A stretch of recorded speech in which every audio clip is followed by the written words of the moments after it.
Hello everybody and welcome to another Origami Wednesday. As you can see, I have lots of examples today and some of them are okay. This is my favorite one. He came out the absolute best. This is my least favorite one because it tore at the very end and I could fix it with tape, but that's okay. Alright, so what we're making today, and they could be turkeys. It's some kind of bird, and you can put candy inside of it. Big fan of candy, as anybody who knows me knows. Shocking. This is tricky. There are a couple of really tricky folds. I'm going to say this is probably the hardest one that we've done so far. That's okay. I have faith in you. This just because it's tricky at the very end, okay?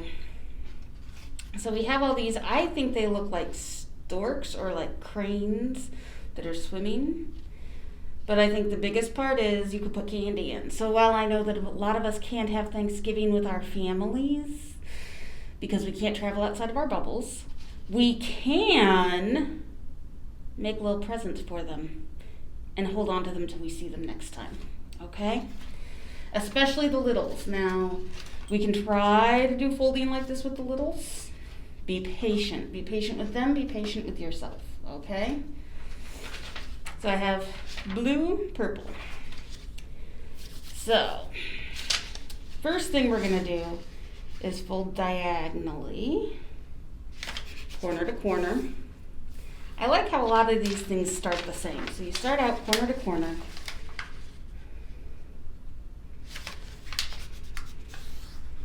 Okay? And then we flip it so our little cup shape goes down, and we're going to fold it side to side. Because that's like the coolest thing, because when I first started doing origami, I didn't realize if you folded it like that it kind of naturally wants to take the shape you want it to take. Which makes sense. That's very much what origami is all about. Okay, now diagonal, I'm going to fold everything into a diamond shape. All right, now we have our diamond shape. I've got the open end toward me and the pointy end up at the top. Okay. First we're going to make what I always think of as the ice cream cone fold, because we're going to fold it like this. Okay. And I'm going to fold this guy in. So it looks like an ice cream cone. But now we're going to make it into a shirt collar. And you say, that's a really strange transition. That's okay. So I'm going to open up this side of the ice cream cone. And I'm going to fold it so that crease lines up with the rest of the fold. Okay. Like that. And I'm going to do the same over here. So that crease lines up with the whole line of fold. There we are. Now we're going to do a little bit of magic. I'm going to lift up the middle and tuck this part underneath. Okay? So one side, we've tucked that underneath. Now we're going to do it again on the other side. So you flip. Now I'm going to say this. When I fold, I fold right up to the line, but I try to stay just this side of the middle line because I'm trying to account for the thickness of the paper. That's what my brain tells me I'm doing, because if they meet right up exactly, if you ever have to fold them together, they're going to kind of rub and it's not going to be right. If you fold them apart, you're fine. It's not an issue. Okay, ice cream. Shirt collar. Okay.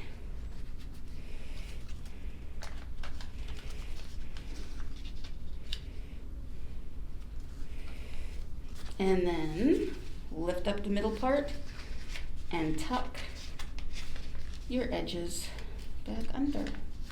And it's like magic, okay? So now we have a kite shape.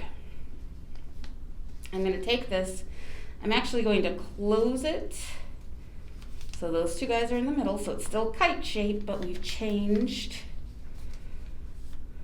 which side is forward. I'm gonna fold this guy back. Again, I'm coming right up to that line, but I'm not crossing it. And I'm probably giving myself more margin than I actually need. But I would rather have a little extra to deal with later than to be super, super, super annoyed right now. That's self-care, folks. Actually, I read a really good article saying sometimes doing stuff right now is actually self-care for your future self. And this is interesting because future you in your brain is actually a different person. Okay, so I have long skinny kite. This guy is gonna get folded down. And we're gonna give it a good sharp crease because that's eventually going to be the bottom of our square.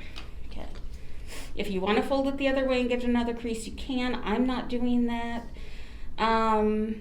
Just because the creases, some of them will have to be reversed, and it's a little easier to do if they're not all as crisp as they could be. Open this guy up, open him up, take it back to our shirt collar side, okay? Now, I'm gonna take one side, just one, and I'm gonna unfold along this line, and I'm gonna create a new crease. So this right hand leg guy got bent over this way. Flip him on his back, and I want to do it so that they line up.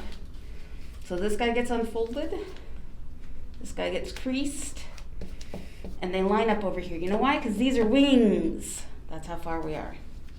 Okay. Then we're kind of open him up, and it's time to make him three-dimensional.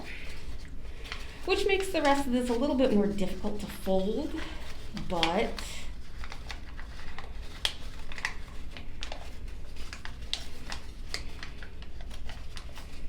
that's okay. Okay. So, we know our wings are back. This is going to be the front.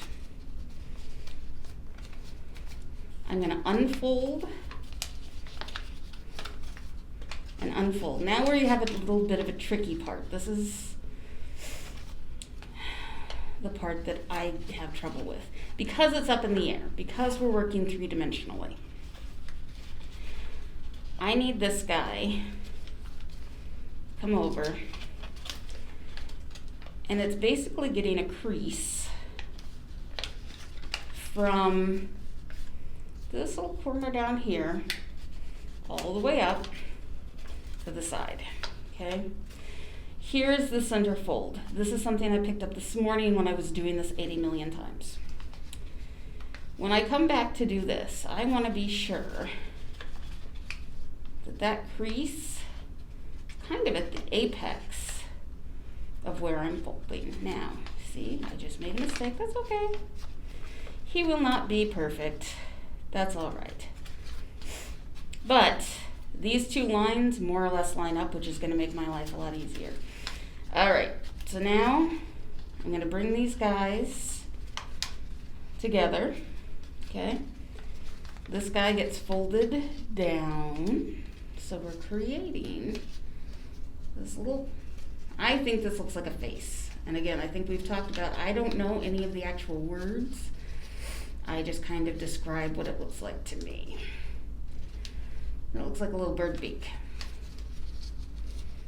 I'm gonna hold them at the point, fold this up, and then that instantly folds along some creases that we had before, which is super, super cool. So we fold that along some creases we had before. And my paper tore a little bit. We will all survive. I'm gonna tuck his wings back because he's still very fancy. Tidy wings, okay. I'm gonna fold this guy. Now this is the part I always have trouble with. I'm not good at folding heads. So I just kind of fold it, this way, fold it this way, and then we're going to reverse along that fold. So I'll run along both of those folds so that his head comes down. Okay.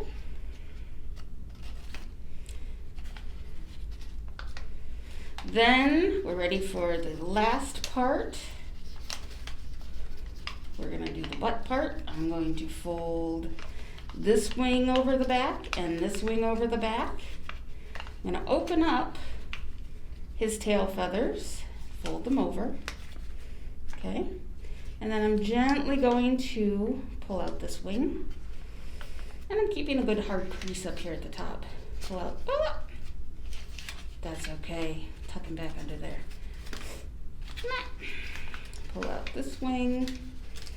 Give that a little bit more of a crease.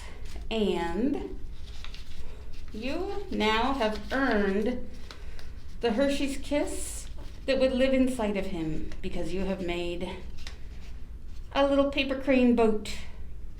Hopefully you didn't get this tear. That's okay. Like I said, that happens. Unfortunately, that's the nature of the beast. So that is how you make a little crane boat for candies.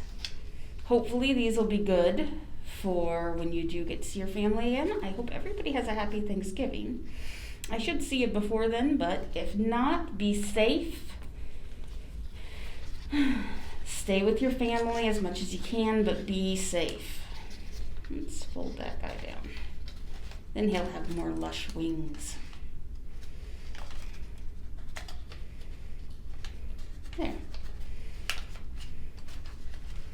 Now he looks more like a star, because he is. All right, thank you guys. You have a great afternoon and have a happy Thanksgiving.